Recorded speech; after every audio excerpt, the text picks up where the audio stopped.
ইরানের প্রেসিডেন্ট মাসুম পেজেশিয়ান দ্বিপক্ষীয় আলোচনা ও একটি শীর্ষ সম্মেলনে যোগ দিতে কাতারে পৌঁছেছেন।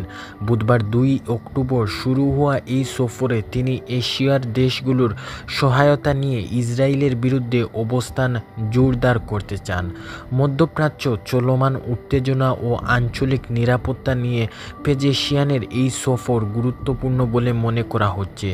ব্রিটিশ বার্তা সংস্থা রয়টার্স এই খবর জানিয়েছে। প্রেসিডেন্ট হিসাবে কাতারের প্রথমবারের মতন সফরে এসে পেজেশিয়ান হামাস নেতা ইসমাইল হানিয়ার হত্যাকাণ্ডের জন্য ইসরায়েলকে দায়ী করেন। গত 31 জুলাই তেহরানে ইসমাইল হানিয়ার হত্যার ঘটনায় ইরান ইসরায়েলকে দোষারোপ করেছে, যদিও ইসরায়েল তার মৃত্যুর দায় স্বীকার বা অস্বীকার করেনি।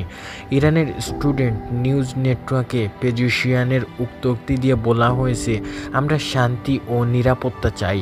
ইসরায়েল তেহরানের হানিয়াকে হত্যা করেছে। ইউরোপ ও যুক্তরাষ্ট্র বলেছে, যদি আমরা ব্যবস্থা না নেই তবে 1 সপ্তাহের মধ্যে গাজায় শান্তি ফিরে আসবে। আমরা তাদের আশ্বাসের অপেক্ষায় আছি, কিন্তু তারা হত্যাকাণ্ড বাড়িয়ে চলেছে। কাতার সফরে যাত্রার আগে রাষ্ট্রীয় সংবাদ মাধ্যমগুলোর পেজেশিয়ান বলেন, যদি জায়বাদী সরকার ইসরায়েল অপরাধ বন্ধ না করে তবে আরও কঠোর প্রতিক্রিয়ার সম্মুখীন হবে। প্রেসিডেন্ট পেজেশিয়ান আরও বলেন, কাতারের সঙ্গে দ্বিপক্ষীয় সম্পর্ক শক্তিশালী করা এবং চুক্তি স্বাক্ষর করা এটা তাদের প্রথম লক্ষণ।